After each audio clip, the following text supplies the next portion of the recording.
Bonjour à toutes et tous et bienvenue dans Z-Science. Nous sommes aujourd'hui en plein centre de Bruxelles, pas loin des institutions européennes. Nous sommes précisément dans les bâtiments de l'ERC, le European Research Council. L'ERC a été créé par l'Union européenne pour financer la recherche en Europe. Et c'est Maria Leptin, la présidente de l'ERC, qui nous y accueille. Maria Leptin est née en Allemagne. Elle est biologiste et immunologue. Elle dirige pendant 11 ans l'Organisation européenne de biologie moléculaire avant de prendre la présidence du Conseil européen de la recherche en novembre 2021.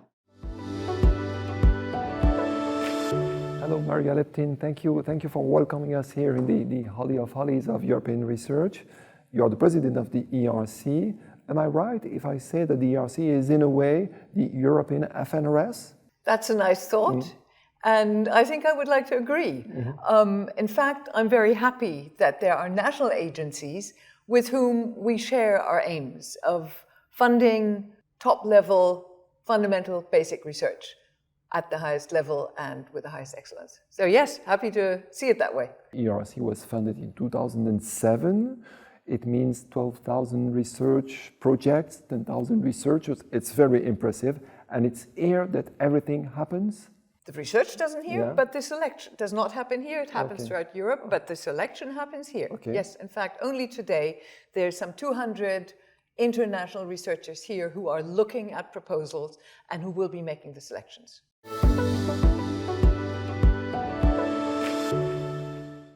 Maria Leptin, what kind of researchers do you want to attract? Do you target? It has nothing to see with marketing, but you want to attract researchers and you apply criteria to select them.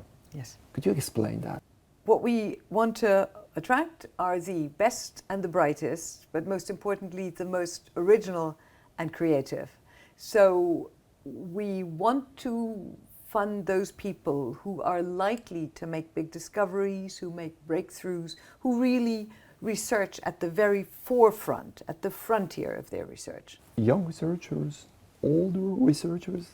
Any age. It is age independent. Maybe in some areas the young are the most creative, but we find that there are good researchers throughout the entire age range, throughout the entire career range. So that is not a criterion.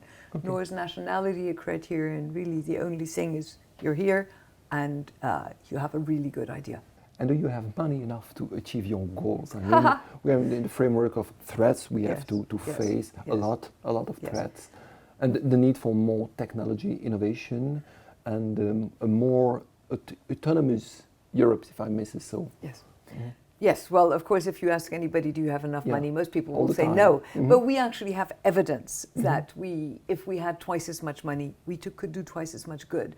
So our applications are ranked, and those who are deemed worth funding are given an A, but the money is never enough to fund all the A's. In fact, we've done research on those A-rated projects and compared to the funded ones, and they do extremely well. These researchers do. We have proof that they are.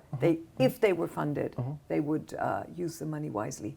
So we could easily fund twice as much. Okay, but your budget is 16 billion for the period 2021-2027. Exactly. And do you hope it could grow? You may be aware that the EU has a pledge to, or an aim to have 3% funding for research and development per GDP, and we're nowhere near there. So we could easily do more. It's many other countries realize the value of fundamental science for their economy. That's really the main important point. It's not about the researchers, it's about the economy. It's about the future. You mentioned autonomy. We want to lead, we've got to fund it. So I think there is a very good argument to be made to spend more of the European budget on research, both fundamental and innovation. You have an impressive track record. We can say that. Nobel Prizes and so on, a few medals and so on. But how do you see that your system, as an impact, is efficient? Yes. Well, you've already said it. You can say Nobel Prizes, that's a few per year. Of course, they are, however, a little indicator, and we are very proud that many of our grantees have moved on to win the Nobel Prize.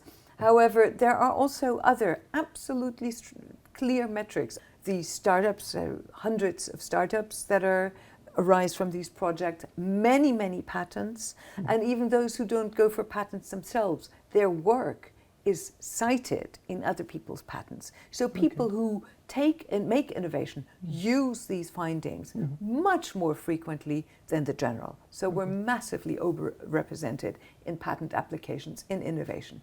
So I think we have that. Our researchers are also massively overrepresented in top citations in general. So I think, you know, we just have to look at the facts, and the facts prove the success. Thank you very much. Thank you. Bye-bye. Thank you. Pour la fin de ce numéro Z Science, je vous remercie de l'avoir suivi. Je vous retrouve avec grand plaisir pour une prochaine émission.